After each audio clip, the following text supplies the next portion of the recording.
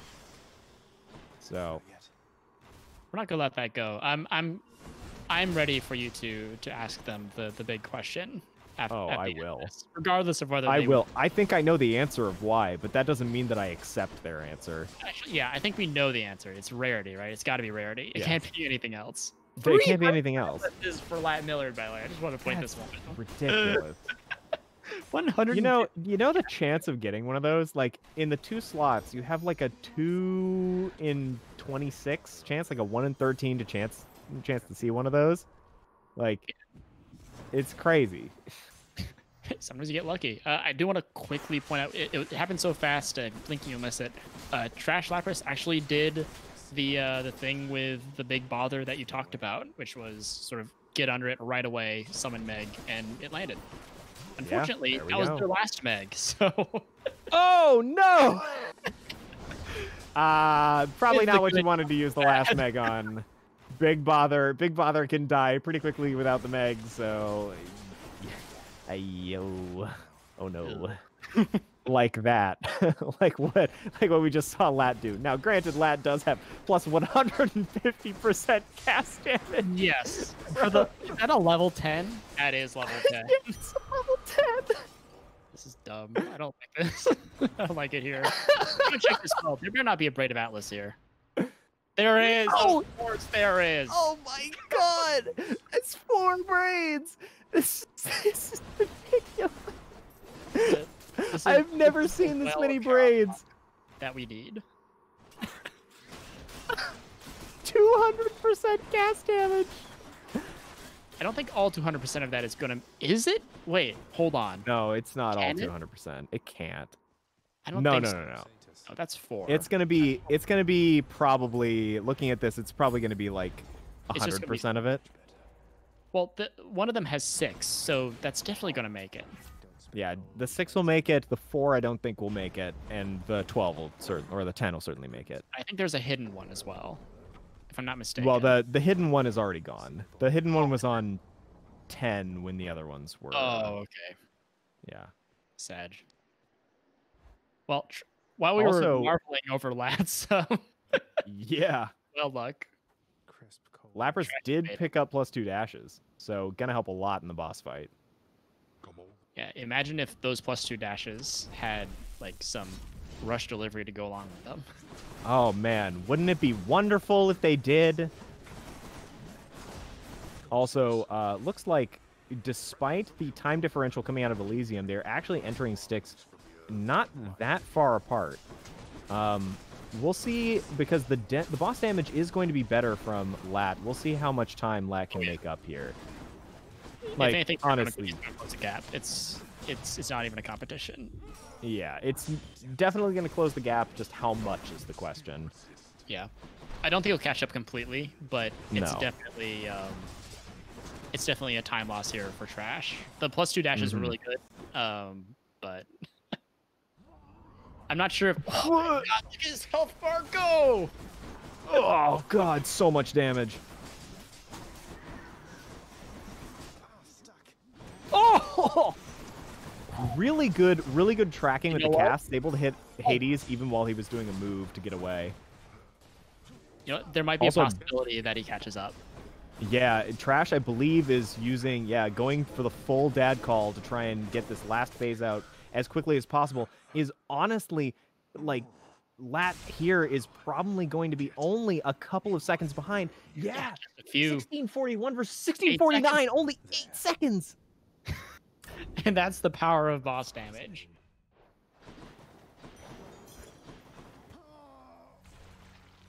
Very nice.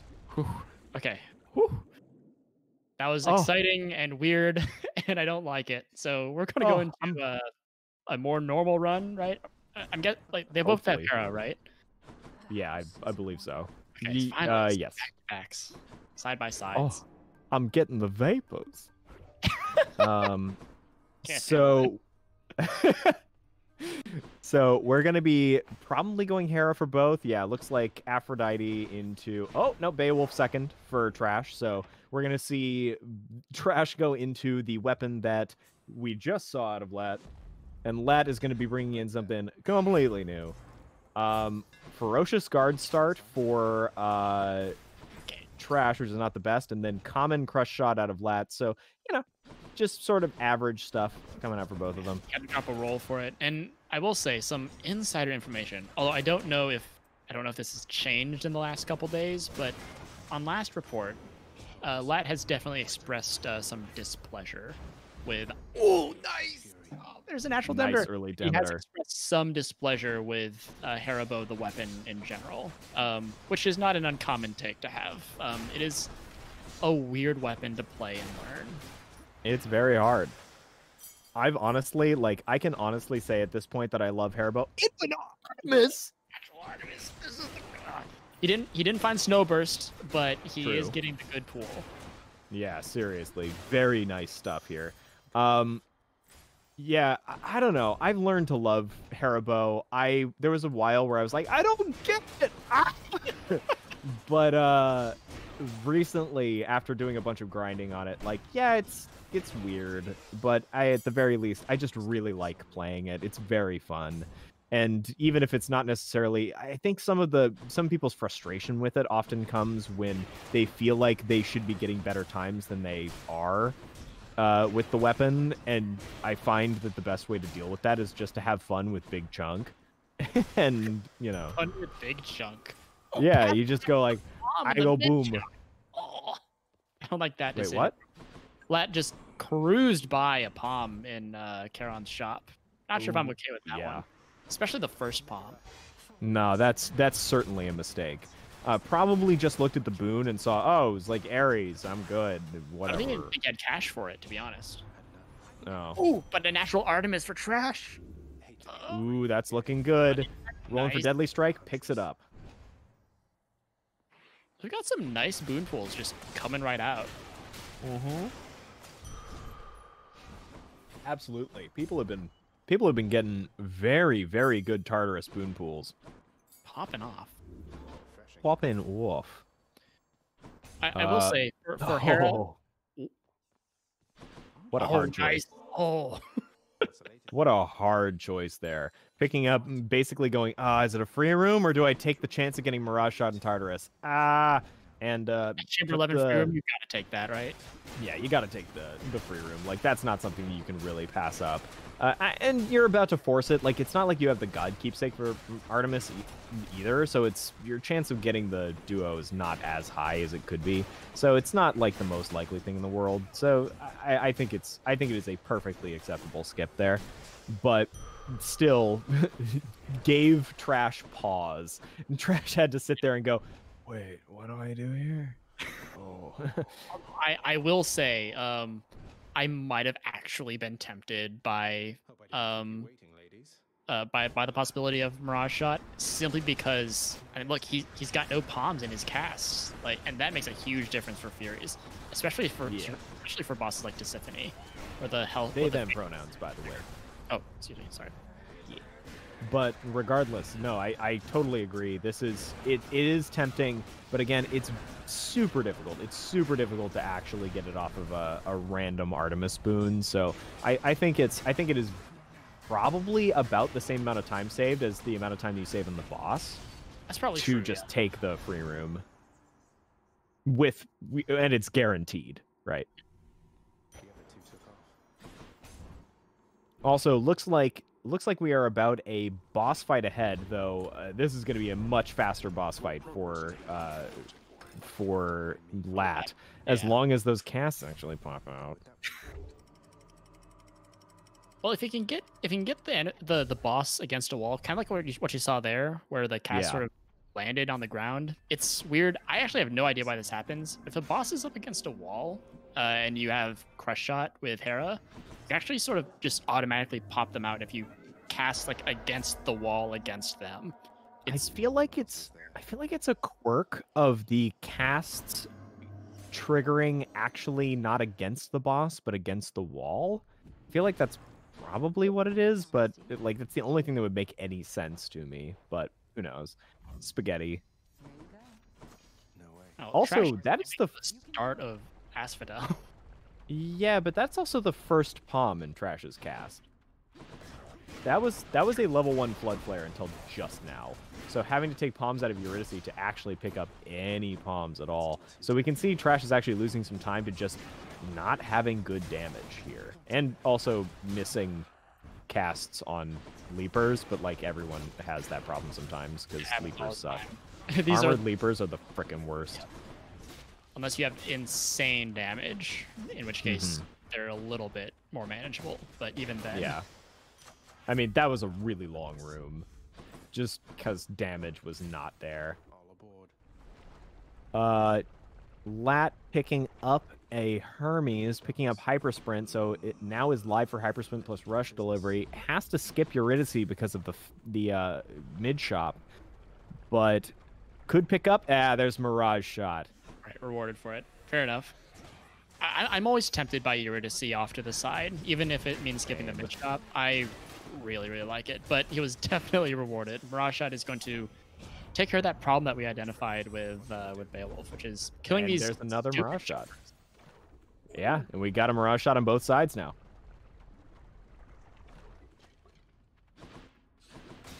So now that we have the big Chungus damage coming out of our casts, now we just have to figure out what the rest of the build is going to look like. For Beowulf, it's probably going to end up just being anything.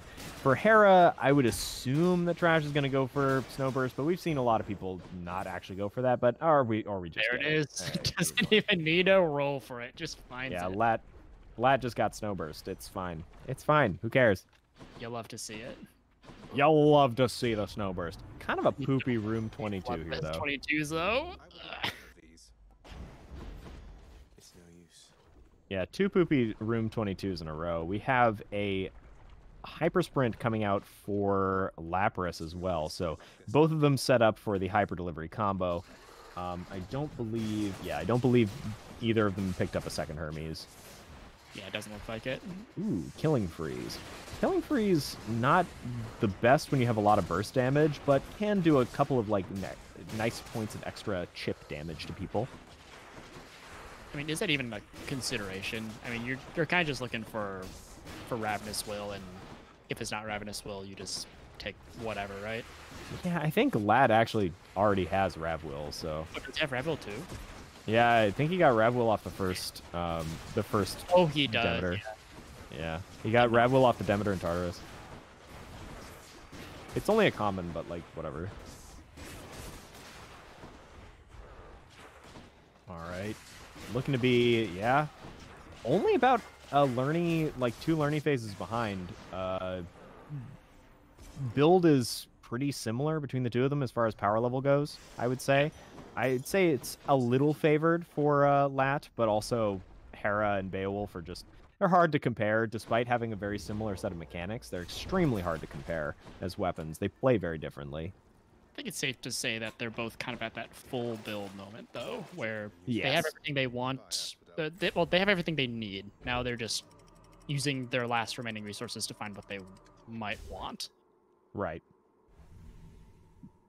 Lapras also just picked up... Oh my god, they both just got Light Evixion going in. Wow, so they're both skipping the first Chamber of Elysium. That's wild. Seeing symmetrical Light Evixions, you don't see that very much. Oh, Trash is really thinking about this. The cast damage was really attractive, but that was on an attack curse, which... I mean, Beowulf can kind of handle it, but...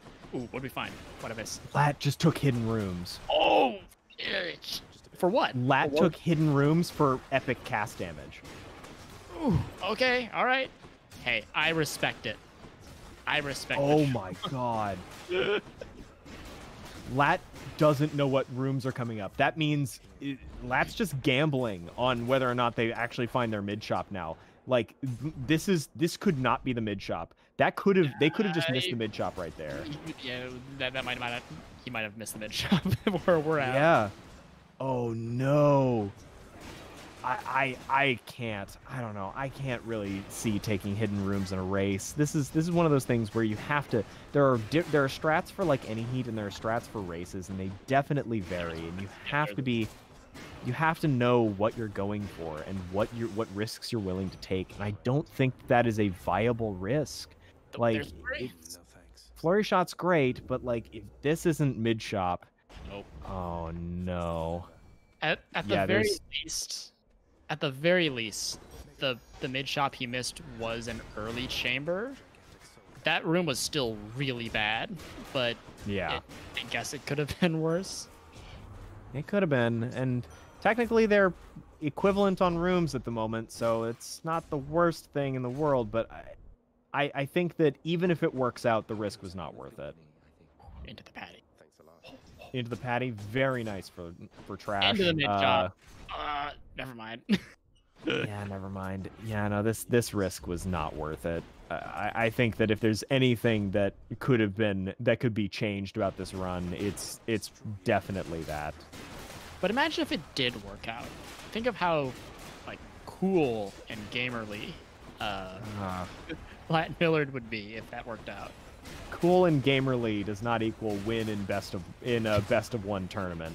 Well, obviously, he's not cool and gamerly now, but he could have been. Yes. Taking the cool and gamerly risks, it does not equal winning in a BO1 tournament, though. Well, it can. Like, it can, but will it? Probably not. Probably not.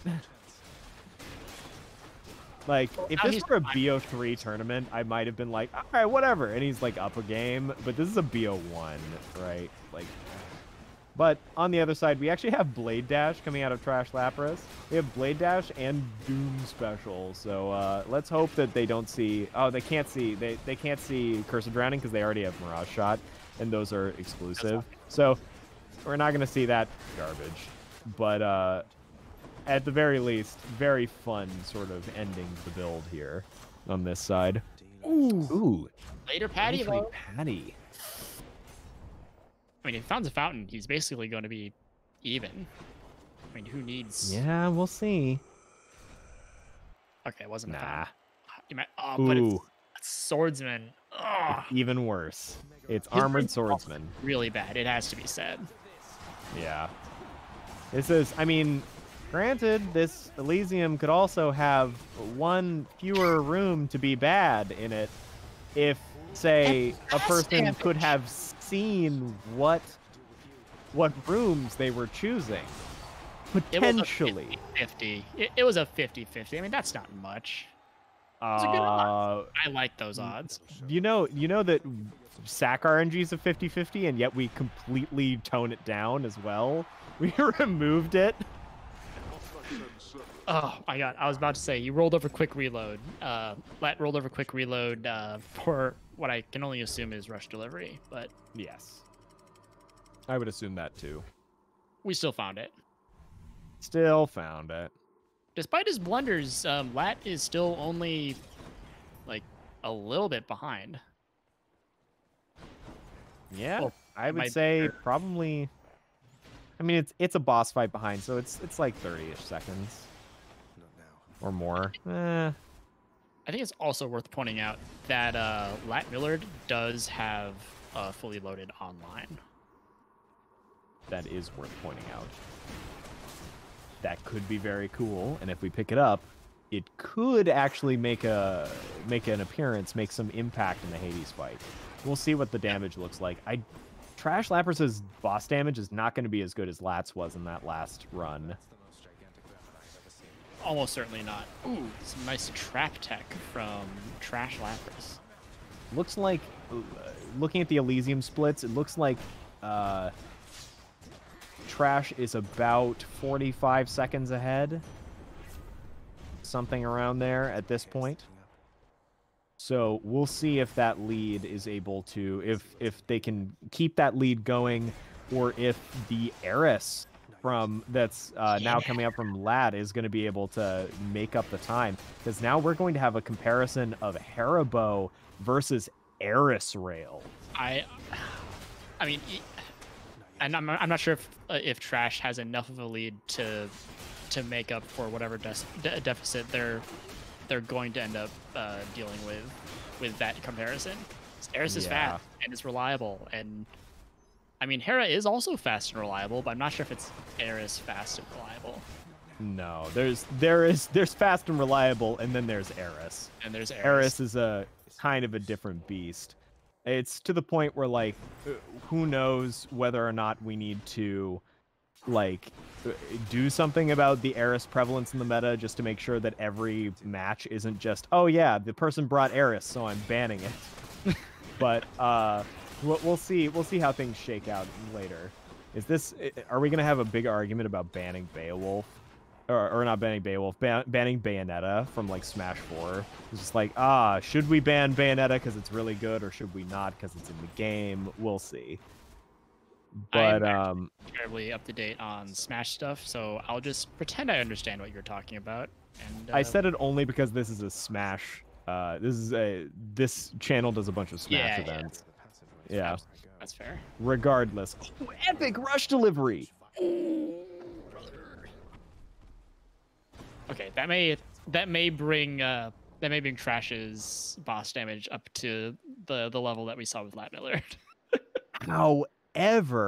However, we do have an actually very close entrance.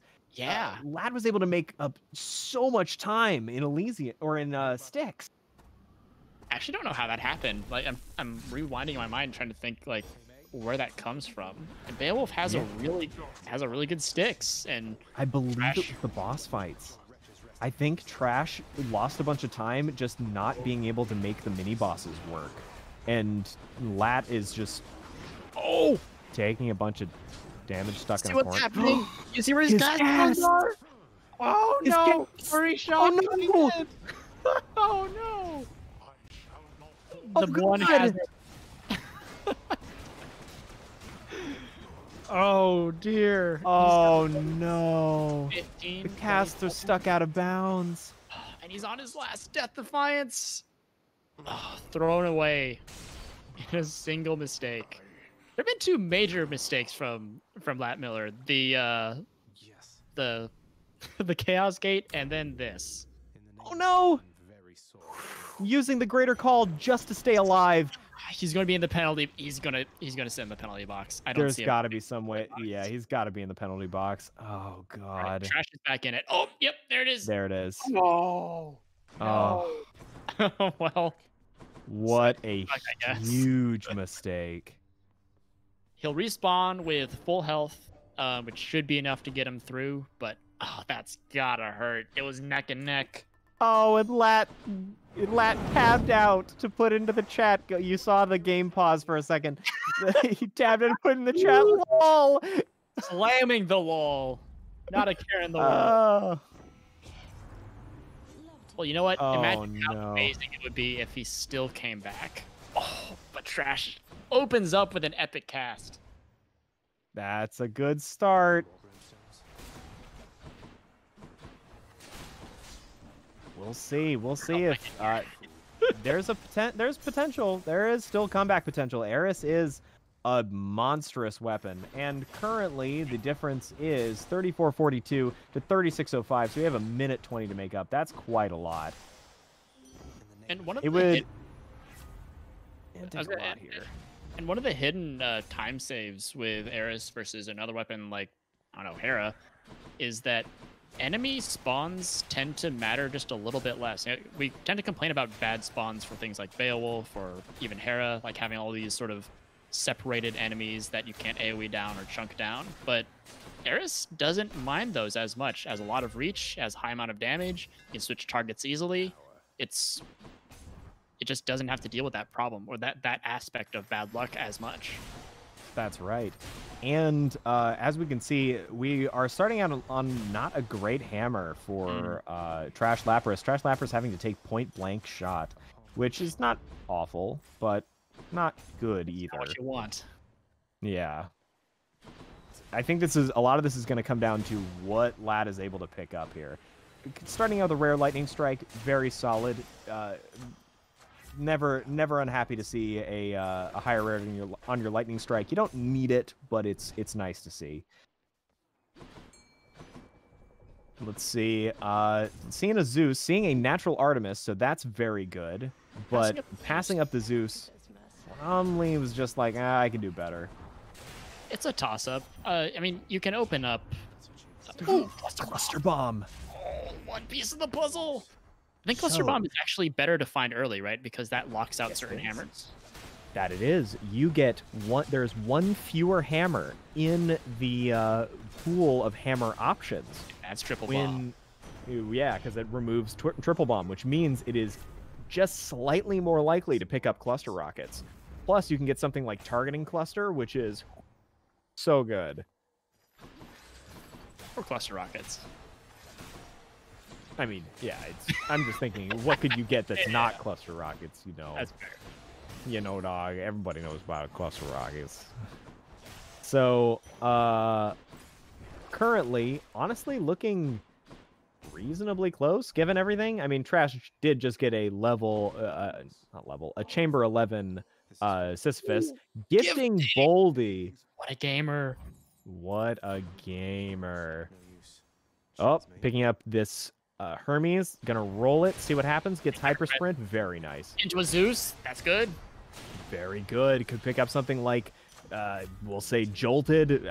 They could theoretically pick up Splitting Bolt or Zeus Call. There's all sorts of good options coming out of this. There's the epic Jolted. That's what we want. Epic! And wonder- Trash Lapras has a Zeus call as well as an Artemis attack. So looking for a very solid Smoldering Air plus Mirage Shot setup. I'm wondering about the decision to take the darkness over the gems on Lat's end. I've seen this happen a few times where people tend to take darkness over gems, and just never understood why. I have an answer for you, and this answer may make you angry. I don't know. All right, I'm ready. Health good, me safe. God. You Zeus, damn you. Health good, me safe. Ooh. So much for Tartarus. That's an Athena. Yeah, That's good.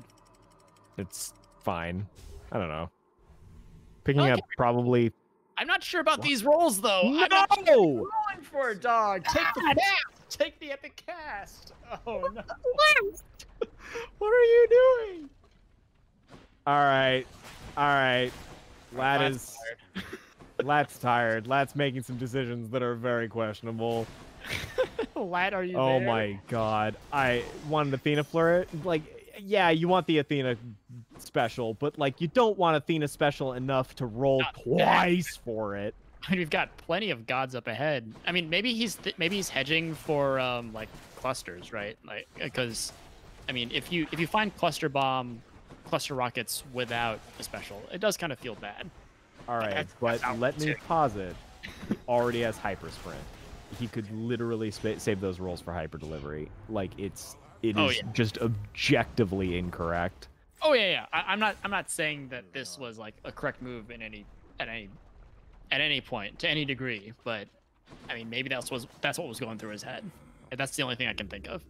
Yeah. And on the other side, we have Sweet Nectar getting picked up by Trash Lapras. Going into another Artemis, has the prerequisites for Mirage Shot, could pick it up here. We'll see how this goes. Doesn't have the bonus rarity, but does have God's Legacy, so very likely to pick it up.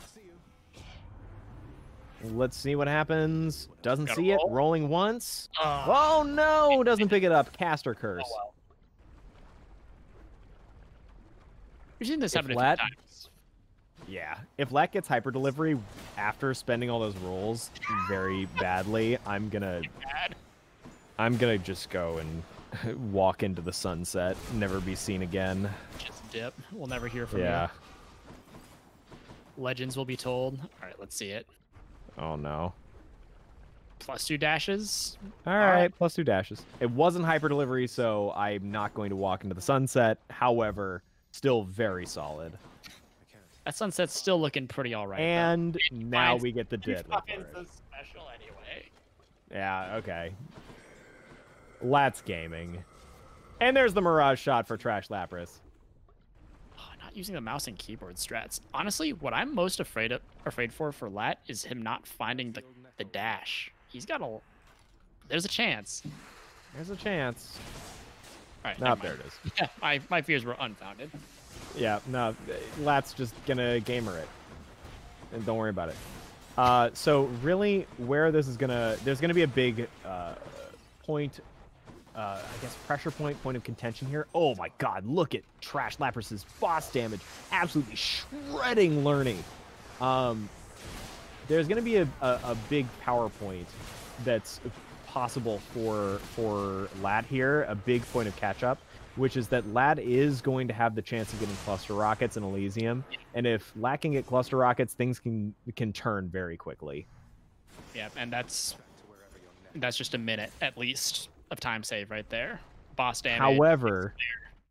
However, Lat is losing time in this Asphodel. Actually, the lead is growing for Lapras, so I don't even know if it's going to be possible to catch up, considering that at this point, Lat is entering Lerny at 7:30 on the run, and that was Lapras was already deep into the Lerny fight at 7:30 on there. Wait, no, never mind. Nope, Lat's actually ahead. Never mind. It's I forgot to subtract the house splits. Nope. Actually, Lat is gaining time. Never He's mind. having a decent time. Yeah, it's having a decent time. It's. I mean, I think it's a little bit it's still screwing with my mind a little bit because he was like not a couple biomes ago they were just neck and neck, and Lat just had to piss away his cast into the corner. Yep. That lost him everything. Ah, yes. The wonder of pissing your casts away into a corner. Losing all of your like, damage. yeah, I feel like this is going to be Lat coming out of here and being like, you know how I said I don't like Hera? Vindicated. It's like, okay, but you literally did the dumbest thing possible in the fight. Lat. Well, speaking of that, Trash does also have Flurry Shot, so we'll see if they end up making the same kind of mistake. Hopefully they don't, but maybe they will. I don't know. We'll see. Also, 44-44 versus 43-20 in on that Asphodel clear, so about a minute 20 difference between them. Gonna be hard to make up here, but could happen. Elysium can be kind, but I mean the time that Lat has to catch up is dwindling. There's the hammer though. Oh, there's the hammer. And early cluster rockets could do wonders here. And he really if this works out and Lat is able to pull it back, Trash is definitely going to be kicking themselves for that Achilles ban. Moment of truth. There's the rocket. There it is! Oh, we're gaming. We are gaming. Wow. All right, so let's see what happens with these cluster rockets. A couple good free rooms plus these cluster rockets could mean a really stellar comeback. We do have the ability, like, cluster rockets crush Styx rooms. So even all the way through the rest of the run, I mean, boss damage too, like, cluster rockets are potentially going to be the deciding factor here. Yeah, and we're going to get a late mid shop for Lat, it looks like. Although Trash did just find a 32 Chaos Gate, so you know, they're getting a pretty good Elysium as well. It's going to be hard to keep up. Yeah. Oh, into the patty! Oh, no! Rip, Lat potential. All the potential from Lat is just draining away, and I'm going to be real with you. Everything hinged on that Haribo run, and it is just... That death on the Haribo run was just too much to handle. Ooh, Lat making a slight mechanical error on the butterfly ball. Pressing the special button before Meg comes out. Oof. Been there, know that feeling. It's a mistake you make many times. Oh, look at that Yeah. damage, though. The AoE. He's going to miss the mid shop, though. Oh, no. No. You can't get the mid shop here because there's only one exit. Oh, it's a one exit. Oh, that's brutal. I don't know if you can come back from this. This is rough. Nah. This is looking like an F here. I think we would have to see like a pretty wild sequence. You'd have to see like this room would have to be fast, which it's not looking to be, and then we would have to see a 2 free rooms in a row. He's going to have to skip everything after this point, and even then it's going to be... I mean, he's going to clear bosses quickly. He's going to clear Styx rooms quickly. That much is a fact. I don't know if it's that quick, though. No, I don't think it's quick enough to be able to make up this time, sadly. Trash has a really good time, too. Like a little bit over 12 minutes out. Oh, there's a fountain. Oh. Okay. Show me, Patty. Oh, yes! We got the full skip. Speaking of which, That's incredible. Nice. We have a race. it's still, I don't know. There's a whole boss fight and a whole cutscene and a whole. It's gonna be hard. Yeah, it's gonna be hard. I don't think it's possible, but we can see. Lat's gonna have to play perfectly and get a little bit lucky even still. Like, rat rooms are gonna have to be nice to him at this point because they're gonna matter every little bit. Absolutely. I mean, if you look at his weapon 3 time, he has actually gained 50 seconds on this weapon 3. As he's exiting at just over 12 minutes. That means that was like an 11:30. Yep. I mean, Trash's damage isn't bad though. I mean, they've got Flurry Shot, they've got Mirage Shot. Stuff is looking fine. Yeah, I mean, it's like that's the thing is, And Cluster Rockets is something, but Trash is quite far ahead at this point. Trash, I believe, is going into Path 2, so one whole path ahead at the moment. Which, I mean, we saw how much of a difference a boss fight could make even earlier on, right? With just the speed with which Lat killed Hades with Beowulf as opposed to Trash's Achilles. So it can matter. It absolutely can, and it can come in. Yeah, we are down to the wire here. Hunter's Mark picked up for those crit rockets. This is really down to the wire. Oh, getting the bother here. Absolutely fantastic boss for Trash to find on this second path. Yeah, that's gonna have to looking real good. find a bother of his own. Yeah. And We're also, getting- tiny rats. Here too. Oh, tiny rat rooms. Yeah, even menuing is going to matter. Hopefully, Lat uses his RTA brain to take the heart or the money in the next Styx chamber. Ooh, okay, that's not quite good. No, Trash had this on their first boss, but yeah, that's not great. So it's looking like Trash is gonna take it. This is pretty close, but I don't think a whole path. Yeah. Oh, tiny rat rooms. Yeah. Tiny rat room. Oh God, and Lat's kicking himself. He's kicking himself. This was completely on him. Yeah, that Hera run was the thing that killed it. If you, yeah, I guess the only thing that could happen is that Lapras could throw their casts away into nothing and then see. That's true. But I don't know. I doubt that's gonna happen. No, it's already not happened. It's already not happened. We're good. We're there. Mm-hmm. It's close, but damn. Oh, that's gotta hurt. Despite the Infinity D coming within a very, very tight margin. Also, Trash doing a very correct choice, picking up the Acorn, able to tank a whole bunch of damage here and not have to worry about phase 1 at all. Just able to blast through it. Lat did one-shot the first phase of Hades, but you know, just cluster rocket things. Oh, he got and still get the stealth. And that's it. 51-39 for Trash Lapras. And we're looking like it's going to come in at a 52-ish out of Lat. See you at home. So our first, is this technically an upset, I guess? This is technically an upset. Lad was the 2nd seed, and Trash Lapras was the 7th seed going in.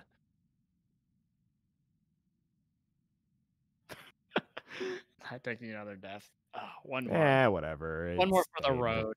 Yeah, there we go. Yeah, 52-13. Oh, that's the margin. That's the margin of the Infinity D. Oh, brutal. Brutal. Wow, what a run. Hey, Lat. Hey, what's up? How'd you feel about that run? How you doing? I wanted to make it clear that never happens to me. That's what they all say. That's what they all say. That actually is a first, and it is a first in long enough that I forgot it could happen. But I audibly said, I can repeat this for you. I said, no, as soon as those casts went sailing into the lake. Which it's really funny looking at the end of this, because that 30 seconds, the death plus the time lost there was the difference in the race. It was, in Great fact, race though, Trash. yeah. That was so close even until the end. It was so interesting because Trash got a really crazy end of Elysium. We were like, or middle of Elysium. We were like, oh no, there's no way that Lad can make it back. And then you just skip to the last 2 rooms of Elysium, and we were just losing our minds. Yeah, that one was fun. That one was fun. I'm gonna think about the things that I could have done differently, of course. But skipping the end of Elysium there to keep it nice and close up until the very, very end, then that was good. That was a very good race. Yeah, I fantastic. Congratulations, Lapras. penalty box on purpose to make it a close race. I think that was pretty bold. So before I have a very important question to ask you, Trash Lappers. But before we go into that, I'm gonna first ask you how you feeling about the race? How you doing? I mean, I'm doing good. I didn't realize I won until the very last second. I wasn't paying attention at all, so it's a nice surprise. There was some nerves in the beginning. You all might have seen me roll past the rush delivery, Yeah, that was but gonna be the question. Why? yeah, um, I don't know. I just saw rush delivery and I was like, wait, that's not what I want, and I rolled. And as soon as I rolled, I was like, wait, that is what I want. So I rolled again, and then I rolled past the extra dash too. Ah. It Ah. was, just See, we were a little thinking that it nerves at was the like beginning. IGT. We were thinking it was IGT brain is like rolling for rarity or something, but if it's nerves, totally get it. I think it was a Totally little get of it. both. I think I thought I had a chance at rarity, and just yeah, that happened. Makes sense. Makes sense. Yeah, if you go back and rewatch the VOD, you may in fact see Wrist and I getting absolutely enraged at that moment. We were incensed by that choice. So w- uh, rewatch at your own discretion. Yeah, I can Uh, imagine. Regardless, absolutely fantastic race from you. Really interesting choices. Given everything that you've seen, given everything here, how do you feel about your choice about banning Achilles versus Eris there? I mean, I guess it worked. I don't know. It was fine, I Fair guess. enough. I think I saw chat say that he did get cluster rockets, so You that did, was in fact. I did get cluster. yeah, that could have been bad, but but no, I think it was a all right choice. I mean, I think Lat is incredibly good at Achilles and probably has just as good a chance of putting up a great time with that. Fair enough. All right, then. Well, then, fantastic races from the two of you. We are going to head out for a small little break and then come back for the last race of the day, which is going to be Ananka versus Shiitake, the first seed versus the eighth seed, and also a preview of the Hermes Cup semifinals. So don't go anywhere. We'll be right back.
All right, welcome back. We are going into the last match of the day, the last match of the round of 8, Ananka versus Shiitake. Wrist, take it away. Nice. And I actually didn't notice until just now that this is in fact a preview for upcoming Hermes Cup races. This is like you will see this matchup again over at Jurds' channel in I think 2 weeks, right? That's the next race. Or is that or is it a month? It's 2 weeks. Okay, it's just 2 weeks. Right, semifinals. So yeah, that's already kind of exciting. We have the opposite ends of the bracket here. Ananka at number 1, Shiitake at number 8. Last race was a bit of an upset, so maybe we'll get to see one of those here again. How are you doing, Ananka, Shiitake? Pretty good. Yeah, doing pretty well. Excited for even more racing action. It's non-stop this weekend, but Yeah. Busy for it's pretty spicy. How does it feel racing each other sort of as a preview for the Hermes Cup? Shiitake, what do you think? Putting it to you. I mean, I don't know. It's interesting. Honestly, I'm not really thinking about it too much because, yeah, I don't know. Just trying not to get too much in my own head. Yeah, right. That you can put a lot of like pretense on it and like I don't know, semantics and stuff. But at the end of the day, it's just two runners running Hades against each other, right? So gamers. Two gamers. All right. Well, on that note, let's get the gaming ready. Two Shiitake, gamers, both alike in dignity. In fair Tartarus, where we lay our scene. God, it's been a while since I've heard that one. why don't you give us your 4 aspects? All right, I will go Achilles, Bayo, Hera, and Eris. Very original. God, I'm dying over here. Ananka, what will you ban? I will ban Shocker, the kind of fast one, Eris. All right. And Ananka, if you care to give us your 4. My 4 aspects will be Achilles, Hera bow, Eris rail, and Demeter fists. Oh. A change. That's the first fist we'll be... Is this the first fist we'll be seeing? Or did... No, JDN played fists. That's right. I forgot We about didn't see that run finished, though. I blocked that one out of my mind, so that's why I forgot about it. I swear. All right. And Shiitake, what will you ban out of that lineup? I am also going to be banning Eris Rail. Big surprise. All right. How could you? I'll be starting then. Maybe some interesting thoughts for future tournament organization. Anyway. Oh, you got us there.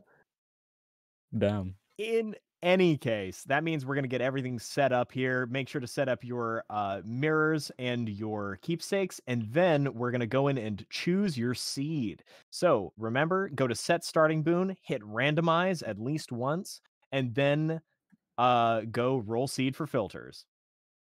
And done.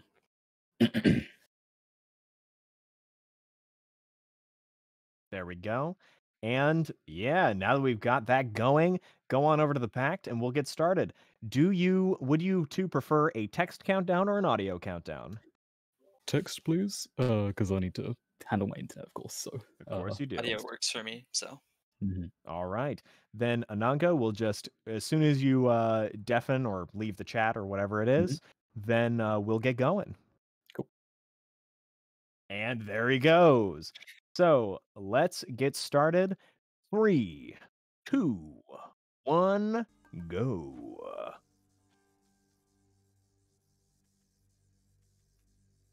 All right, we are off. Well, with some delay, but you know, we're off. Shiitake and Ananka both leading out an Achilles spear, both grabbing flurry jab. The most busted hammer of all time on spear. Just an absolute monster, and we are going to be seeing a ton of it over the course of this tournament, I am sure. We have both of them going for the Poseidon keepsake start. None of this weird Webs 2D Artemis attack start. nonsense, but you know, it worked out for webs. At the very least, everyone else is trying to figure out, trying to do a little bit more of a meta thing. And so far, looks like we have rare title dash on one side and no boon quite yet on the other. And I couldn't quite see what was in that room, so hopefully Shiitake. Yep, they did. Nice. There we go. Common title dash on that side. How do you feel about title dash rarity? For Achilles, on it. So in my latest foray into multi-weps, I've actually just completely avoided all flurry resets. My lineup has no resets whatsoever, which means that I'm actually not too sure how much rarity really factors into Achilles. I mean, it must, because the number is higher, but I just don't know like how much higher. So, as a resident, I was going to ask your opinion on it, but obviously you don't have one. As strong one. I mean, yeah, well, of course. But all right, words hard. Been doing this for 4 hours. Regardless, as something of an Achilles expert, I would say that it's generally kind of impactful from common to rare. But beyond that, I don't find it to be that much of a problem, just because there's some damage breakpoints that you want to be able to hit with it that need, if you have a common dash, you really want to get +1 level into it. On rare dash, you can just sort of start out and be kind of where you need to be. And on epic dash, you can start out and kind of be where you need to be. You still want at least 1 palm, but you generally need 1 extra over rare and epic dash for common. So the common to rare is actually kind of big, but the rare to epic tends to be kind of negligible in my experience. Yeah, and I feel as though now that we've sort of moved into a sort of general acceptance that Artemis attack is the way to go, that kind of takes some of the pressure off of the rarity and level of Splash Dash, since it kind of really nicely. So, I mean, that's a guess in any case. I imagine that's kind of what's going on, though. So no, that's pretty much what's going on. Artemis attack is able to carry your damage so much in boss fights that you don't really have to worry about the title dash being as powerful, because you're not really assembling damage from a variety of disparate sources as you used to sometimes with like Zeus attack builds that ended up not going as well. You can really rely on the Artemis attack to do a lot of stuff. Though I will say we do have Ananka on Zeus attack, so we'll see. This it's early enough. It's early enough that it could be good, but without Splitting Bolt, it's probably not as good as without Splitting Bolt or a good Jolted, or really preferably both. It's not going to be as good as a Deadly Strike. Yeah, well, hopefully he runs into the Jolted. What keepsake did he take again? I feel like you take Zeus in this at this point, right? Yeah, he does. Okay. Yes. He's hunting for absolutely. Yeah, you're gonna need that. You're gonna need that Splitting Bolt, or at the very least Jolted. Although with his kind of lead, I mean, he's already like 40 seconds ahead just out of the first biome. So, I mean, it may matter in. I mean, I don't want to call it right away, of course. It's the first biome of the first run. But we're pretty far ahead already. Oh, he had to spend all his rerolls on the Hermes, though. Oh, that was horrible.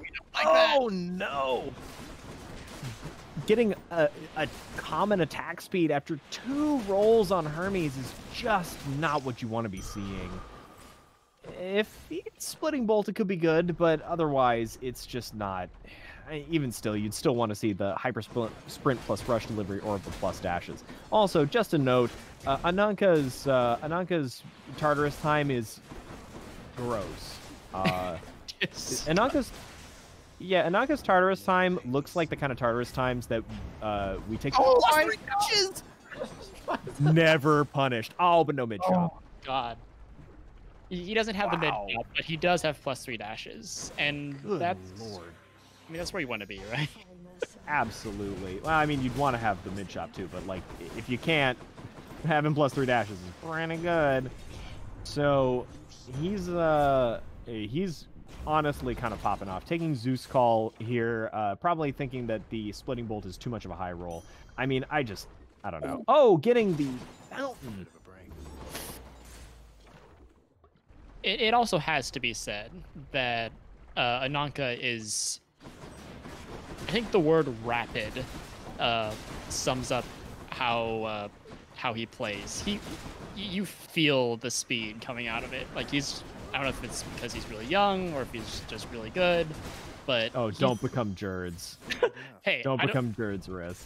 I don't know. All right, I don't know what's going on here. All I know is he showed up on the scene and he destroyed everything.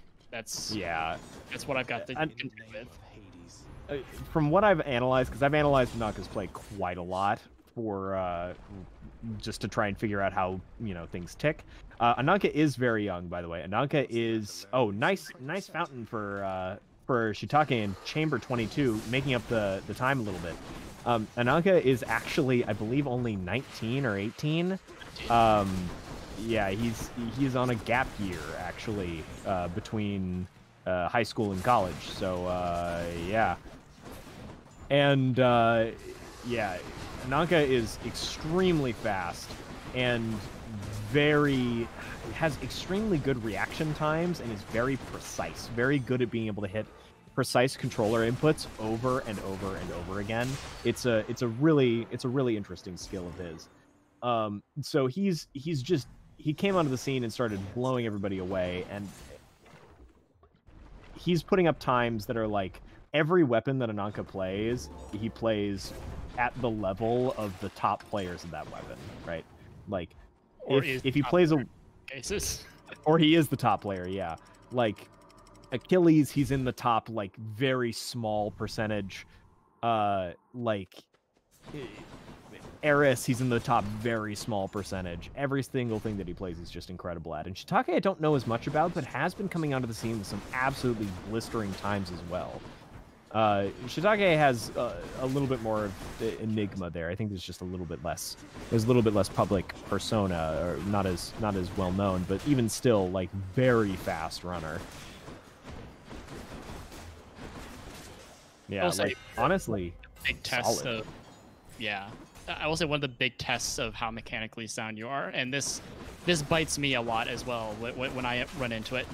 How well you play with +3 dashes. If you play well and not play with +3 dashes, that's like you're there. Yeah. Otherwise, you've just been mashing the whole time, and you've got to shore up those mechanical holes. Absolutely. And just to note, Shiitake actually kept up with Ananka in Asphodel, getting hyper delivery. Not quite at the same level as that +3 dashes, but still a common hyper delivery is going to be nice for Shiitake's damage. Kept up in time with Ananka and Asphodel, but is all the time loss at this point, all the time they're behind is actually from the Tartarus split. The 30 seconds in Tartarus has been maintained since then. Yeah, they have been keeping pace either with free rooms or just raw gamer determination. Lightning gamer determination. That's what we call it. Yeah, Lightning Phalanx is interesting. I think I actually might have taken Billowing Strength there. I don't think Lightning Phalanx is that good here, but both of them getting the Butterfly Ball, and there's a Chaos Gate in there. Yeah, really nice. Ananka is almost done with Elysium, and the timer starts with a 9, so I don't know what to think. Yeah. It's just Ananka things. It really is. This is probably like, this is in the pace. This is on pace for like a 14 or a 13 minute time. Yeah, assuming all goes well, which, I mean, it should, because Ananka is having some trouble with his internet, so we might see a few stutters or technical difficulties from his end. We're not sure. Keep our fingers crossed. Absolutely. Honestly, truly incredible play coming out of Ananka right now. I'm kind of blown away by what's happening here. And like, I don't totally envy Shiitake's position, because while we're here just sort of massaging Ananka's ego, Shiitake is doing really well as well. Like they're putting up absolutely. This is chamber 33, and the clock says 10. They're poised for a pretty quick exit if everything goes well. So, I mean, this is just. This is actually a disgusting run. I think Ananka's free rooms have been very good, and his boons are very solid. So like things are just going real well there. 34 Patty there, though. Patty. Always good to see. So yeah, I mean, don't get it wrong. These are both really good times. Ananka is leaving before 11 minutes, though. Yeah, that was like a 10:50 Heroes kill. 11:03 on the clock, leaving Elysium. What a time. Sub 6 IGT. You can only get that if you have really good free rooms. Yeah, good free rooms. Good luck in terms of Thanatos and Barge, which we have removed. So we have removed, yeah. So yeah, honestly, really insane run coming out of Ananka here. Oh my god. It's going to be hard to keep up with this. If he can maintain this kind of pace, there's no way he can maintain this kind of pace. I mean, you say that, but I mean, Ananka's seed 1 for a reason, right? That's true. You know, if Ananka does this to Shiitake, like if Ananka maintains this and then does this to Shiitake in the Hermes Cup, that means I have to face this dude. Oh yeah, I mean, I don't. If I beat Seagull. Oh god. Oh no. I mean, if you have +3 dashes, though, back to the discussion on, you know, Artie versus Zeus attack. I mean, does it even matter? Yes. Yes, it does. What's he rolling for? Okay, higher rarity, I guess. It's rolling for Splitting Bolt. He has Storm Lightning. Oh, does he? Oh, okay. Yeah. I thought he picked up Storm Lightning. Okay. He passed on it once, but picked up after the getting the Zeus Call. He picked it up later in the end of Asphodel. Also, there is something to be said for that Lightning Phalanx, but I really feel like that damage is actually coming from the +3 dashes plus the Tidal Dash, not the Lightning Phalanx. I mean, everything's just working together, right? Like, the Lightning Phalanx is nice. It gets the buff, which is kind of... Like, the Achilles buff is really... Like, the only place you're going to feel it at this point with this build is the cast, right? The attack doesn't... Yeah, because you don't have the Artemis attack. Yeah, we don't care if we get 150% damage on our attacks if we're just, you know, worrying about our dashes. I think Ananka had a really crazy time sometime earlier where he didn't have anything on attack, and he still got like a 14-minute or something like that. So yeah, I mean, you don't technically need anything on attack with Achilles as long as you have the Tidal Dash. You just need a good Tidal Dash in that case. Ananka is going to be entering Heroes sub 14 minutes on a 3-sack, also known as what? A bonkers pace. This is like a mid-14, yeah? Like a mid-late. Yeah. On a 3-sack, a forced 3-sack. This would have been a high 13 without the forced 3-sack. Again, not to take too much away from Shiitake, because as we said before, Shiitake has a really good time going on. Like, this is good. I'd be happy to have this sort of time. It's just unfortunate what they're comparing against. Yeah, because this is not okay. This is not okay. This is an illegal time. This is a time that you get Ananka DQ'd. Lock him up. For being Ananka just gets first and like, all right, everybody else can race for the rest of it. Don't worry about it. Like, gets to the end of the finish line and the police are just there waiting to drag the speedrunner jail. That's right. We're breaking the speed limit. I didn't know there was a speed limit in speedrunning. Neither did we until you showed up. We were instituted literally to take you to jail.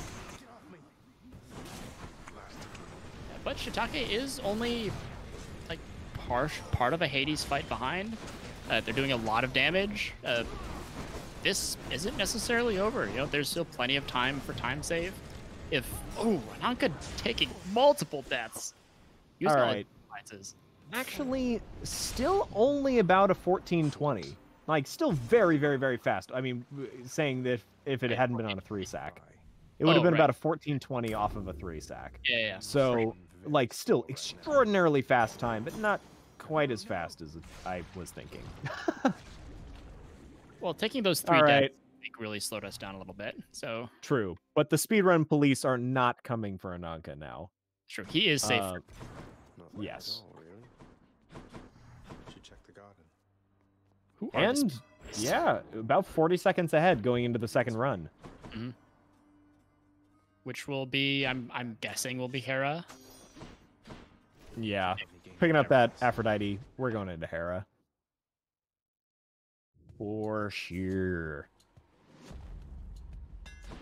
Let's see if... I would assume that that's going to be the same thing coming out of Shiitake, but I feel like the difference between Hera and Bayo second is just, like, nothing. There's no difference. I feel like they're quite similar in terms of times. As long as you're good with both of them, you can get... The times do look really similar. And I guess it's not too much of a surprise because their builds are kind of similar, too. Yeah. Not changing from Shadow to Fiery means that it's almost certainly going to be Hera second. Yep, there we go. In case people in the chat don't know, Fiery Presence off the mirror is actually extremely good for Beowulf because it has a couple of really interesting damage breakpoints in Tartarus.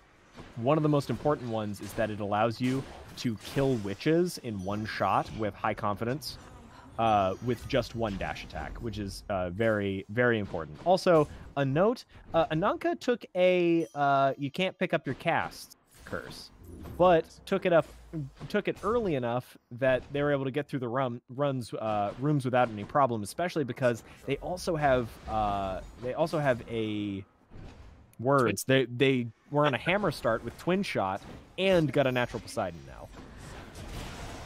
Well, I will say on the note of Fiery versus Shadow, I've been liking Fiery Presence on Hera lately. Me too. It really helps. Yeah, part of the reason why I like Fiery Presence, part of the thing about Shadow Presence is Shadow Presence allows you to potentially get Parting Shot, but like Parting Shot's stinky, so don't bank on Stinky Boon. Exactly. Why bank on Stinky Boon when you get Good Boon? Museus losing his mind in the chat because I said Parting Shot is stinky. I wish it were better. Museus. It's stinky. It's a bait. It's a bait. It's 100% a bait. Anyway, it's like plus 80% damage? No. It's like plus not that much because you never actually get the backstabs. Anyway, moving on. Back to the video game. Back to the video game. The looks like we're having pretty similar runs on both sides. I mean, I guess Shiitake doesn't quite have the boons, but on the other side, we do actually have Ananka picking up some kind of crappy gods besides this title dash. We have the title dash, and then we have Dionysus, I believe, and Ares, which is I think we saw yeah, Ares. and Ares. So he's going to be dealing with a 6-god pool if he decides to go for all the pieces for Artemis and Demeter. No way. I mean, yeah, at least I don't know. Unlike Shiitake, who has neither gods nor palms. No, Shiitake has nothing at the moment. Oh my god, is getting absolutely wrecked. And the worst part is that, like, there are breakpoints that you just want one palm in your cast for. So he's at the end of Tartarus, and he's still dealing with not hitting those breakpoints. Ouch. Oh yeah, you could see that one cast was not quite able to one-shot the grabby hand. I can't remember what they're called. Ringers. Ringer. Not able to quite one-shot the ringer. Finally getting a palm on Chamber 12. Should I change things? Oh, hallelujah. Oh, God, this is going to be a terrible Furies fight. Like, Oh, yeah. Oh, no. Breakpoints are so important. Yeah, this is gonna be rough.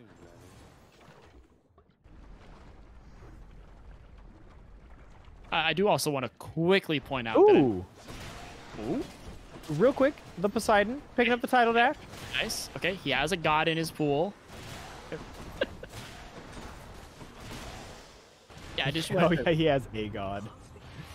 I quickly want to point out that Ananka's Tartarus exit time was also disgusting. Oh, he was also rolling twice and getting nothing really that he wants. Oh, did Ananka have another sub 4 Tartarus?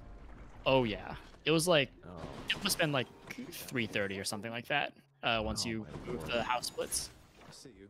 Take care. Yeah. Oh my, Ananka, where do you get off being this fast? Right here on Twitch.tv. I know. Plus, we have to watch.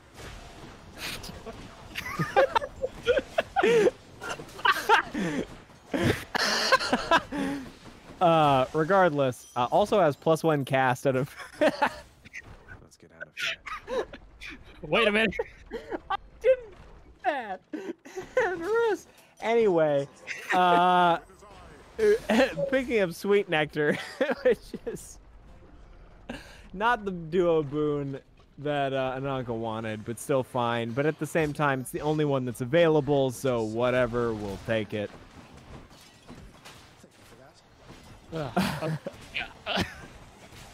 Apparently, we're both fired. I mean, we're both responsible. Oh wow! Yeah. I was about to comment on how similar their builds are at this point, and they both selected the same boon at the same time because they both Artemis attack. Although Ananka will be able to make much more use of it by virtue of his twin shot. So yes, and they selected the same boon at the same time, but like 4 chambers apart. So there's a bit of a difference there. Though Mirage Shot is actually first picked up by Shiitake. Though we'll see. There is a yeah, I don't know. It's a little wonky here. Oh wow, we are zooming. Mirage Shot picked up. Ananka is going off. yeah, it's like a 630 learning entrance as well, which is, I mean, good. Yes. I would say that 630 learning entrance is distinctly good, yes. Optimal, desirable. Oh, and a missed mid shot for Shiitake. I had a feeling that was going to happen. Yeah, you can tell there are certain chambers that just will not offer you mid shop, and that was one of them. And he needed it. Yeah, he needed it there. Yeah, so looking pretty bad for Shiitake here. And Ananka is also on kind of a monstrous run. A pair of monstrous runs back to back. Looking like about a 720 Asphodel exit, minus the house splits. So very solid, especially for Haribo, which can sometimes get a little bogged down in bad room spawns and have a bad couple of early areas. So Hera really kind of goes off in Elysium a little bit. It has a very consistent Elysium in my experience, but can somewhat struggle in the early areas. But like, yikes, this is quite the time. And honestly, one thing that makes bad room spawns bad is like our own mechanical failings. And as we mentioned, Ananka has really tight mechanics. So like those sorts of things that would like make someone like me, or I don't know about you, but or any other normal gamer, I feel like he deals with them really, really well. Absolutely. I don't know. I am not exempt from the normal gamerism. Compared to Ananka, I'm a bit of a normal gamer. Regular player. Yeah. And Shiitake isn't that far. It must be said, Shiitake is not that far behind. Putting up this kind of a showing against. No, Ananka, you didn't. Oh no. Oh no. Please tell me. Oh god. Okay. What are you upset about? Chain shot's really bad on Hera. Is it? Yes. It changes the angle oftentimes that your casts fire out from, and makes it so that you can't actually hit groups a lot of times. Fascinating. I didn't know that. Yeah, it's wonky. Now, it might not be a problem. It might just be that Ananka ends up getting all the good angles, but at the same time, it's not very good. It's not the best. Not a good choice. What were the other choices? I missed it. It was so fast. Concentrated volley and something else. Maybe it's just I would have just taken a nothing hammer over a chain shot.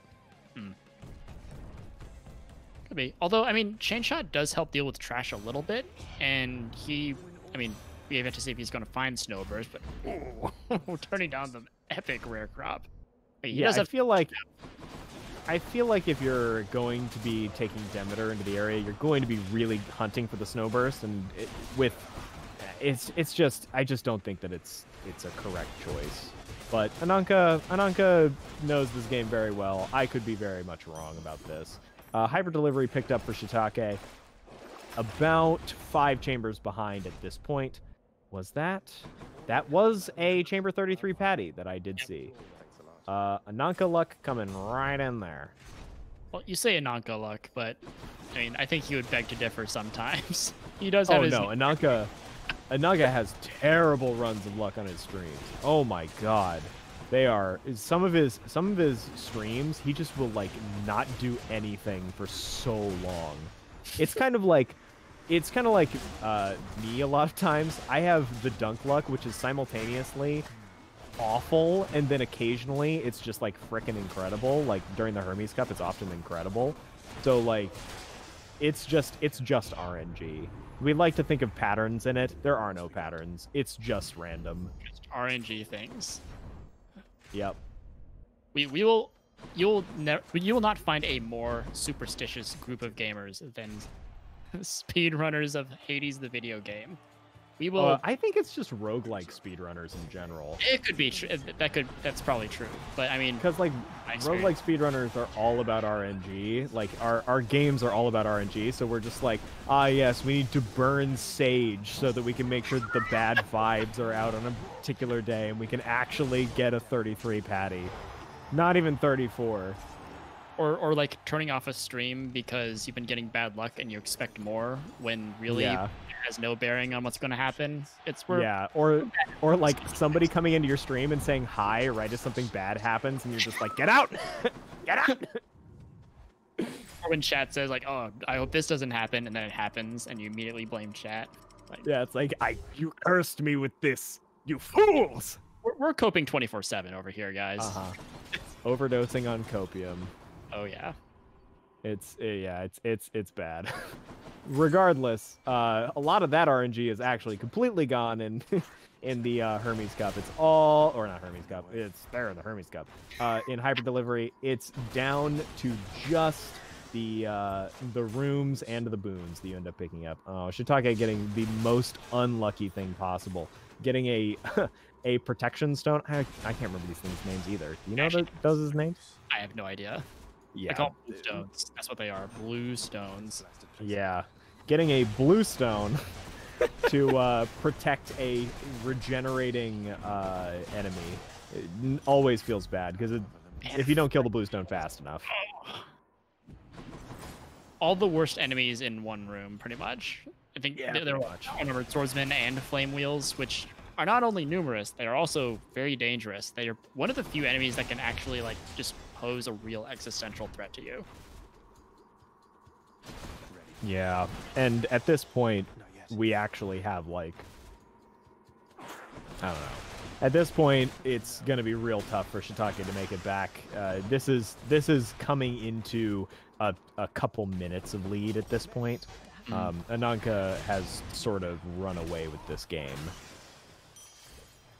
It would take a miracle for Shiitake to make this time back.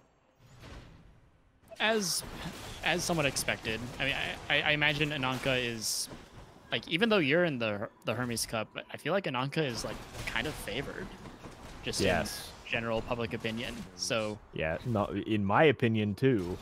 Yeah. I guess I count as the general public because yeah. And you've got that opinion, so here you are. Yeah, here I am. No, I think that Ananka is essentially favored in any tournament he enters at the moment. He's probably the best player in the world right now. I don't think that's even a stretch to say. So, like, Ananka is more challenged by his computer problems and internet issues than he is by other speedrunners a lot of times. Yeah. So, and quite honestly, I'm not even sure what it would take for me to be able to catch up to him at this point. It may just be impossible. But who knows? Who knows? We will yeah. So this is kind of premium gaming that you're watching today is Ananka going absolutely off. I mean, we're looking at like we're looking at like a 31-minute Hades or second weapon clear on all 3 sacks. Yeah. Like what? What? This is why I don't even think about, pushing for whatever world record Ananka has. Actually, you still have the all weapons. He has 3 weapons, right? I do currently have all weapons. He has 3 weapons. He is probably going to take all weapons back from me though pretty soon, because I haven't been grinding it out. I've wanted to push my time a little bit lower, but Ananka's been grinding off stream. So.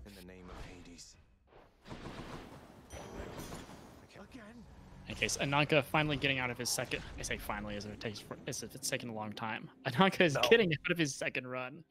Yeah, getting out of a second run at 31. Is that 31-13? I think so, yeah. It's a 3-1 and then a 1-3. I'm pretty sure that's what that adds up to. Ah, okay. I thought it added up to 8. Regardless. Quick maths. All right. Regardless, 31-13 is a really fast time coming out of the second weapon. 8 minutes is a fast time. That's crazy. Yeah. What else we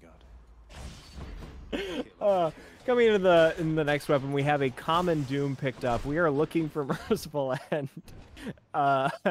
We're looking for Merciful End on this, which means we are going to be looking for Athena for the special, Athena for the dash, and the Merciful End duo boon, as well as Impending Doom for your Doom. Also with Common Doom, we're going to be looking for a lot of Palms, because Palms, Common Doom is not very good compared to Rare Epic Doom.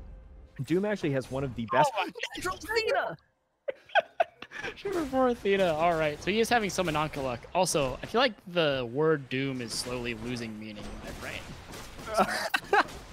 Oh yeah, you just hear it and you're like, this doesn't mean anything. It's Epic Doom, Impending Doom, for your Doom, Doom rarity, Yeah. Doom Palms, Palm your Doom. I totally understand. Regardless, we have.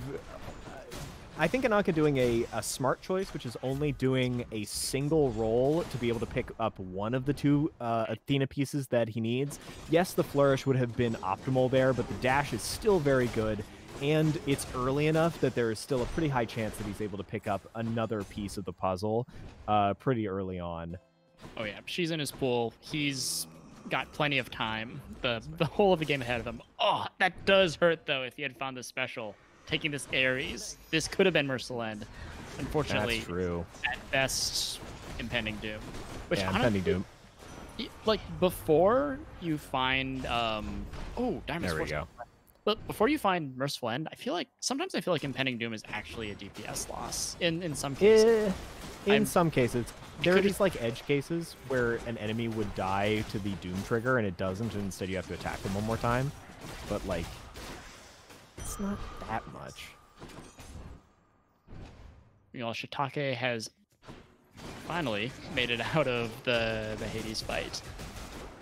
Still not a bad time. This is looking, if everything goes all right, they're looking at what? Probably a 52 minute time towards the end, I would guess.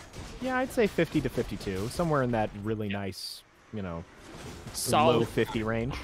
Yeah. Ananka, on the other hand, is looking at like a 47. Oh my god, that's the trial. Oh, that's the trial you want. Time to pick sides. Divine Flourish. Yeah.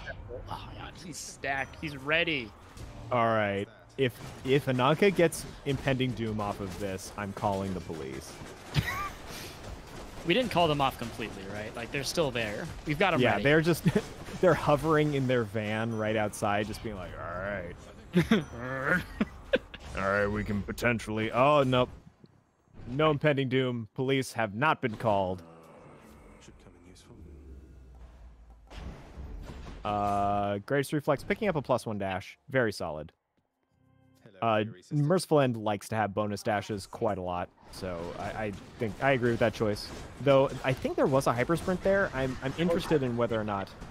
I would have also been tempted by the hyper sprint versus the 1 dash. Yeah, I'd be interested to pick his brain at some point about that.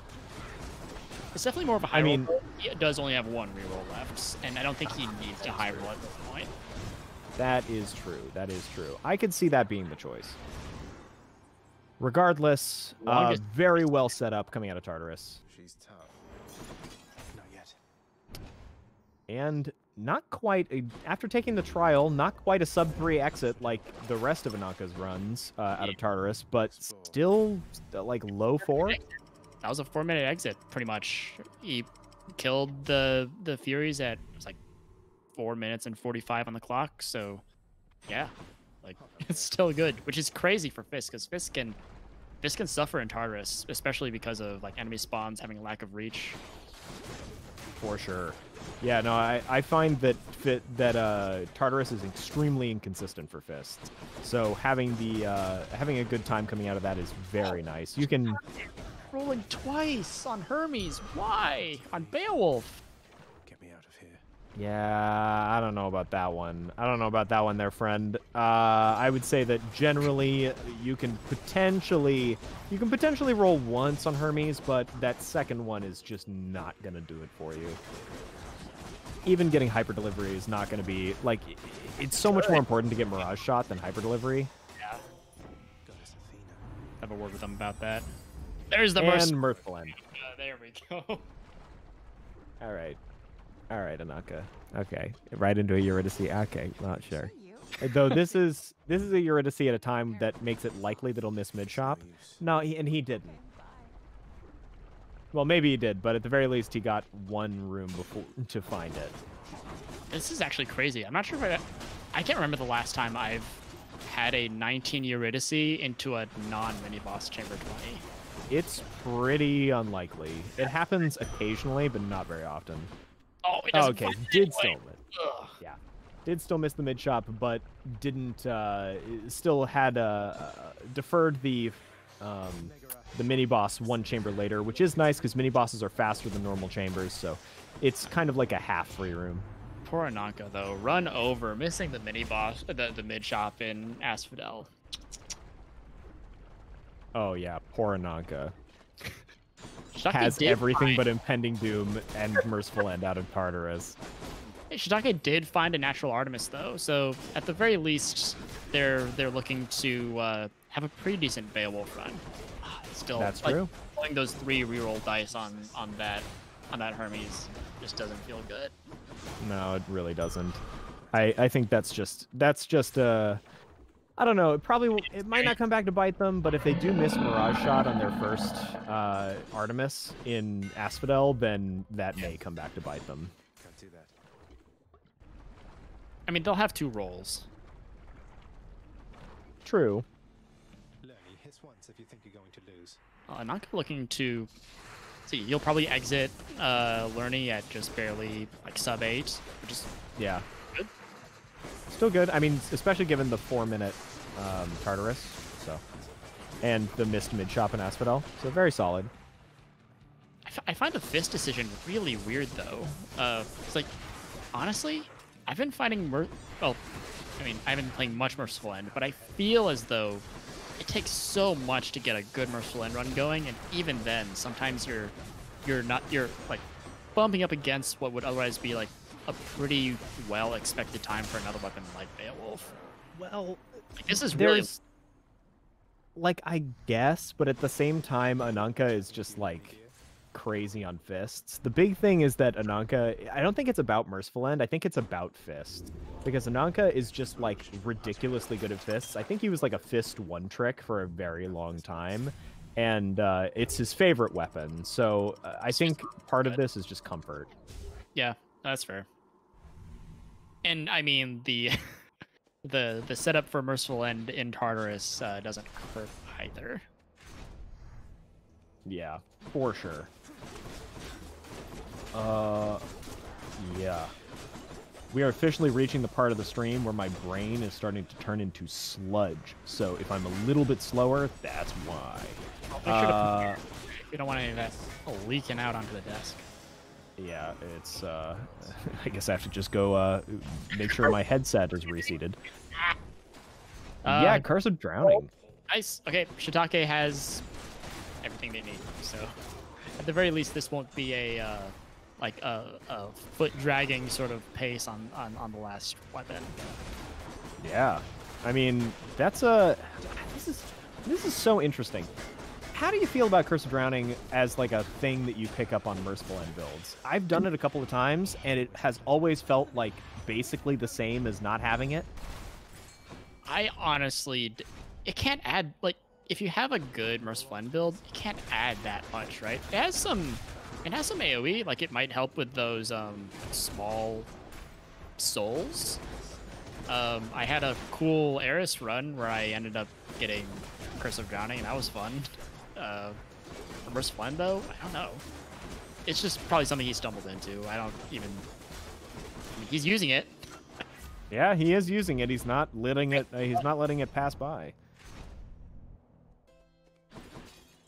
And we are, honestly, this is looking real good. Oh, Ananka doing this thing that I've started doing recently, which is deferring your mini boss until later in Elysium. What you do is you go, okay, I have the mid shop already. I'm gonna take a normal chamber in something like Chamber 31 so that my mid shop will show up in Chamber 32, and it's or my mini boss will show up in Chamber 32, so I can get a little bit of a shorter room there. It does run a risk of it showing up next to the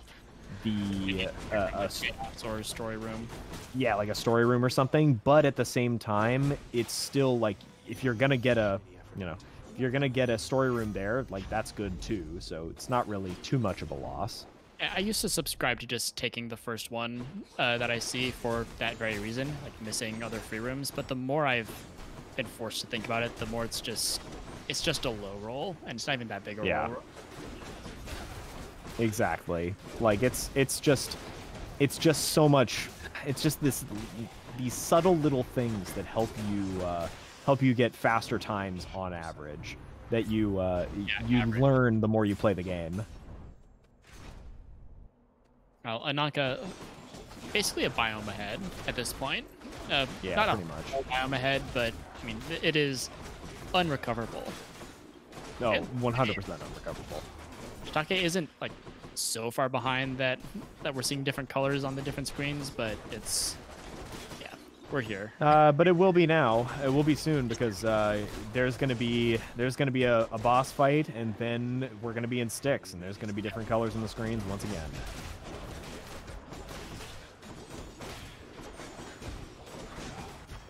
Is that?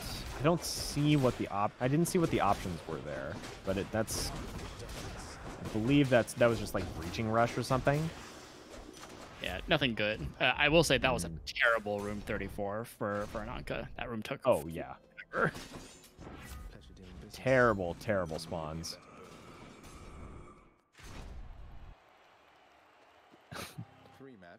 Wait a second. Someone's saying it might be Flying Cutter. I don't know. Well, whoever is supposed to be taking notes in this match stopped. So our notes are incomplete. I actually don't know what the hammers were for Ananka. He has Flying Cutter. He has Flying Cutter. Awesome.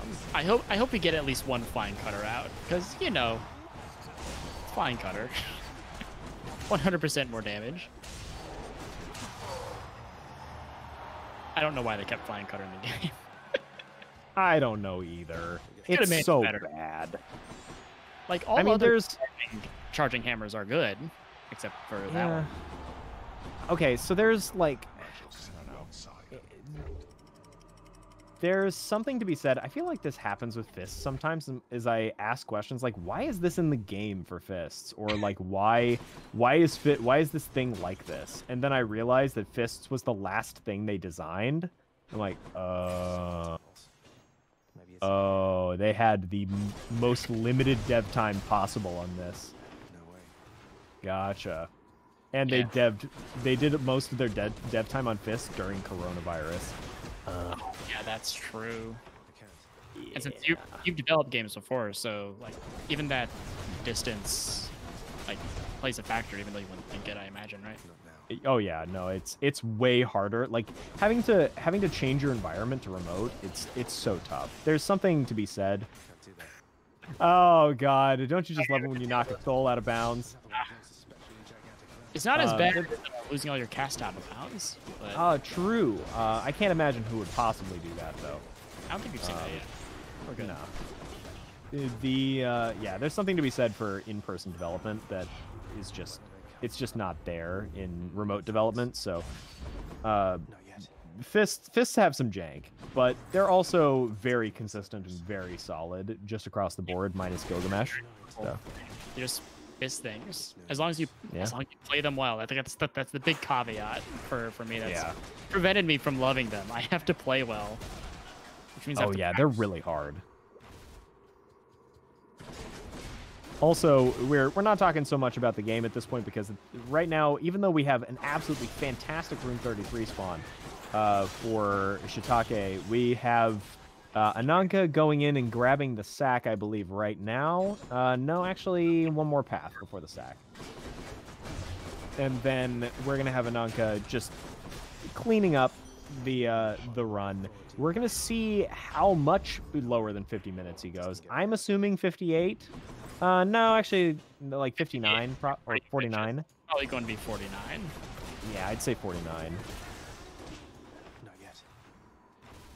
Which the fastest run we had today was just under 50 from Seagull. Yeah. Oh. Surprising. You know, I had to race that guy too. You got a real gauntlet up ahead of you. As I said before, I don't envy your position. I'm glad. I like being washed. Washed is nice. You like going out in 9th? You know what? I am. Yeah. That's not the way you construct an answer to that, but okay. It's comfy. Me wrist. Me am out 9th. Me am. All right, it looks like we're going to get like a low 49 from Ananka. I don't see it. Yeah, that's what I'm thinking. So still the fastest time today, for sure. And very solid on Force 3 sacks. Yep, but Shiitake only giving up a biome. And the shorter biome sticks. So, like, as I've been trying to maintain, like, Shiitake is still doing really well. This is a solid time. Keeping up with a really good player to this degree is respectable. Hopefully they'll. Oh yeah, continue. I just noticed the time on Ananka, and maybe we will see a sub 50. Maybe I spoke too soon. It'll be close, but it might happen. I mean, we're seeing sub 50. I don't think it's gonna be sub 49. Sub 49. Excuse me. Yeah, it's nah, not quite there. Very close though. 49.02. Absolutely fantastic run from Ananka. Yeah, fantastic run from Ananka. Well done. And just to say, Shiitake, fantastic racer, fantastic runner. The thing that Shiitake ran into was 8th seed. In general, I'd say, is just being 8th seed is very tough in any tournament because you are running up against 1st seed in round 1, and that's going to be brutal for pretty much anybody. So we're just going to be closing out the run here for Shiitake. I'm assuming, what do you think, Rist? Like a 50, considering they're going, this is first path in sticks or second? This is first path. First path? 52? So, yeah, 52. Let's see, another couple minutes brings us to 51. Yeah, probably. Actually, it doesn't seem like they have a ton of damage, so it'd be a high. I'm feeling high 52 at the fastest. Then you know what? Just to be different, I'll say 53. All right, whatever. Coward. Not Just committing. no, just so that we have the sort of like range filled out there. Okay, fair enough. So now let's predict. Let's see what we can actually get. What we can get is a room full of rats. Yes. Not looking good for the 52 prediction. Buying a Night Spindle. Actually, that's a pretty good shot. That's a pretty good thing. It's probably worth the time that it took to be able to go buy it. Probably. It's hard to, if it's worth it. On this boss, yes. Oh yeah, on this boss for sure. This boss has so much health compared to the others. It's disgusting. Yeah, Big Rat is way slower than any of the other Styx mini bosses. Now that Tiny Vermin is kaput with our mod. Maybe this way. Just the vermins in general seem to be big problems. Yeah, turns out that vermin, the big vermin. Turns out that rats are kind of gross. I mean, like rats and wild rats. Rats in captivity, like pet rats, are actually kind of cute. They're really smart. Yeah, I actually knew a couple people who had pet rats, and they were very fun. One of them used to go to Ren Fair and have it like walk around on his shoulder. It was actually adorable. Anyway, looks like my prediction might be right about there. This, provided nothing disastrous happens, this is probably a 52. Yeah. Which is, let's see. It's 4 minutes behind Ananka. Yeah, it's so crazy that it's going to be like 4 minutes behind Ananka, and yet it's going to be like on par with some of the better runs we've seen today. It's funny because Ananka has force 3 stacks, and I just PB'd in my 3 weapons, and my PB is really faster than that. So I don't know. Yeah, my PB on Hyper Delivery, I did about like 3 runs on Hyper Delivery mod, and my PB was, I believe, like 49.11. So, nice. And that was with a 17-minute Eris run. You hate those. Yeah, that was the Eris run where you get like your hammers in Elysium and your Hermes in Elysium. So, and Kake is actually losing me money because we're definitely not going to be high 52s. No, it's 53. I baited you into the 52 bet, and then I snuck out with the 53. Not that we have anything on this gambling. No gambling here. Indeed. Let's see. Yeah, it's just down to, this is actually what I was talking about earlier, is the occasional damage problems from Beowulf. Yeah, it's like sometimes you just don't get, if you don't get some supplemental damage, you just end up kind of doing piddly stuff against bosses. So yeah. And there we go, 53-31. Whew. All right, then. Shiitake, welcome back. Welcome back. How did that run go? How are you feeling about it? I think the Achilles went pretty well, but after that it fell off very hard. With the hair run, I don't know, it didn't have much damage, and for Bayo, I haven't been playing it very much, so I felt very rusty on that. Because basically ever since Hermes Cup, I haven't been playing Shield at all, so yeah. It was a bit I rough. wonder why. Yeah. Shakes fist at Bablo. Regardless, still very solid run. Yeah. I don't think I have any specific questions about that one. I mean, just to say, we were very impressed with your play. Like, despite, you kind of got hit by 8th seed syndrome, which is just where you end up, if you're an 8th seed, you have to face Ananka in round 1, and it's pretty brutal. Yeah. But for facing probably the best player in the world right now, you did extremely well. So great work, Shiitake. And let's pass it on over to the British Wonder himself. Ananka, how are you feeling? How was it? How was that run? I'm feeling very good about those. Those were I definitely got like runs that were pretty much what you'd want. Very happy about how they went. The time is probably indicative of that.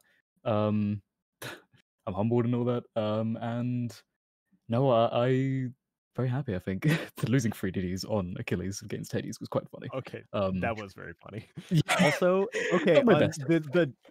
so the double roll earlier on the Hermes getting just like common attack speed, you're like, oh no, and then you pick up the No. +3 dashes, and we were losing Oh our yes. minds. God, a second Hermes that quickly, and I was thinking, God, is this gonna be the one? And then, oh, there it is. It Out was. of Yeah. nowhere. So Surreal. nice. The Demeter run, I'm glad to have repped fists properly. I got Emmy fairly quickly, where it was like Asfo sometime in Asfo. Yeah, like Asfo 3. Yeah, the Dire Misfortune did good work before that, but an early Athena was just, oh god, that was lovely to see. And Kenoa was saying, why Flying Cutter? Flying Cutter was a misclick. I wouldn't have taken Flying Cutter.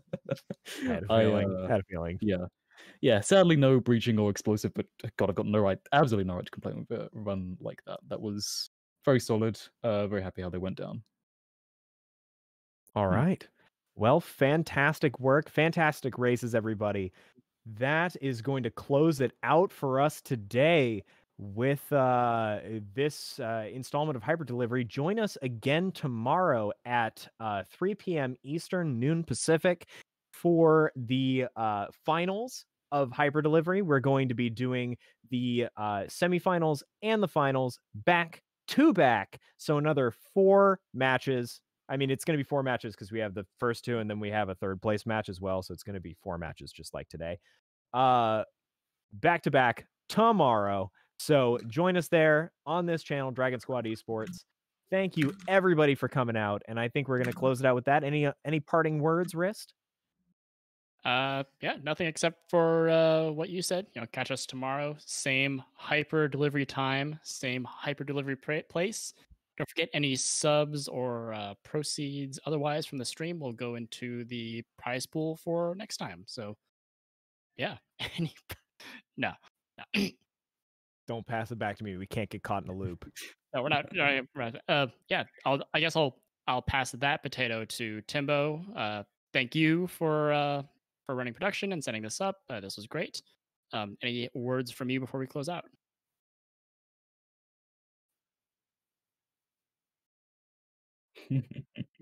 All right. Dang. Y'all couldn't hear that, but we could. We're heading out. See you later, everybody. See you tomorrow.